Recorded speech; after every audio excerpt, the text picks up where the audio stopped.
जी, तो आप कह रहे हैं कि जो सरकार का जो एडमिनिस्ट्रेशन का ध्यान है, वो सिर्फ 15% ही सोर्सेज जो पोल्यूशन के हैं उन पर है। 85% जो पोल्यूशन के सोर्सेज हैं उस पर हमारा ध्यान नहीं जा रहा, और हम अपनी सारी एनर्जी एक बहुत छोटे हिस्से को टैकल करने में लगा रहे हैं, जबकि अप्रोच में बदलाव की जरूरत है, स्ट्रैटेजी में बदलाव की जरूरत है। जी। और हमें अपनी जो प्लान है उसको बदलना होगा, योजना है, एक्शन प्लान है, उनको बदलना होगा, उनमें बदलाव लाना होगा। तो आप एज ए एनवायरमेंटलिस्ट क्या सजेस्ट कर रहे हैं कि सरकार को अपने किस तरह के फंडामेंटल चेंज लाने होंगे अपनी स्ट्रैटेजी में, कि वो उस 85% को भी शामिल करें अपनी स्ट्रैटेजी बनाने में, पोल्यूशन को कंट्रोल करने में?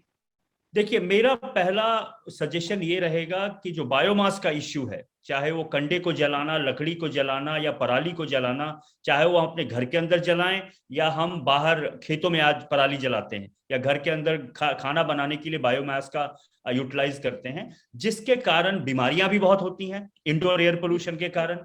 और एक तरह से देखिए तो वो जो हमारे जो माताएं और बहनें हैं, उनको सबसे अधिक इसका इम्पैक्ट होता है, क्योंकि किचन में वो रहती हैं। तो जी।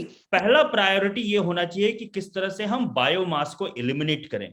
उससे बहुत फायदा है, बाहर के वायु प्रदूषण का फायदा है, घर के अंदर के वायु प्रदूषण का फायदा है, हेल्थ का फायदा है, एजुकेशन का फायदा है।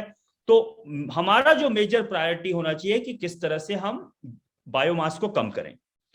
हमारी जो दूसरी प्रायोरिटी होनी चाहिए वो है हम किस तरह से कोयले से जो प्रदूषण आ रहा है उसको कम करें। वो कैसे कर सकते हैं? थर्मल पावर प्लांट जैसे, जो जिससे कि बिजली की पैदावार होती है। 2015 के हमारे पास एक स्ट्रिंजेंट स्टैंडर्ड है जिसको इंप्लीमेंट करना है, और पावर कंपनियों ने उसको अब तक इंप्लीमेंट नहीं किया है।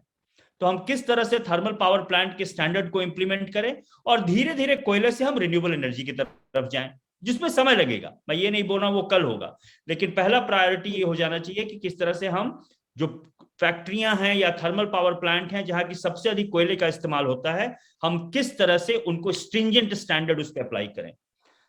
ये दो चीज करने के बाद उसके बाद शहर के अंदर हमारी गाड़ियां हैं जिसपे काम हो रहा है, और भी काम हो सकता है। और लास्ट और बहुत इंपॉर्टेंट प्रायोरिटी है कि डस्ट पोल्यूशन जो है वो भी बहुत बड़ी समस्या है।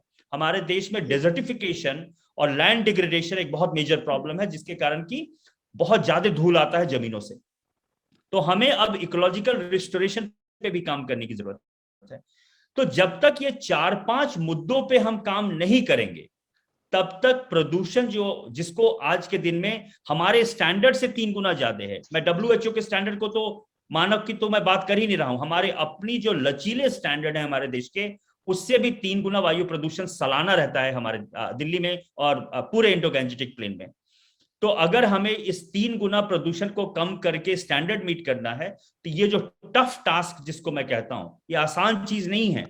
इसीलिए मैंने शुरुआत में भी बोला था कि अगर हम सोचते हैं कि कल अगले साल और 2 साल के अंदर वायु प्रदूषण सॉल्व कर देंगे, वो बहुत बड़ी भूल है। नहीं हो सकता है। हमें 5 से 6, 7 साल लगेंगे वायु प्रदूषण को कंट्रोल जी। करने में। जी।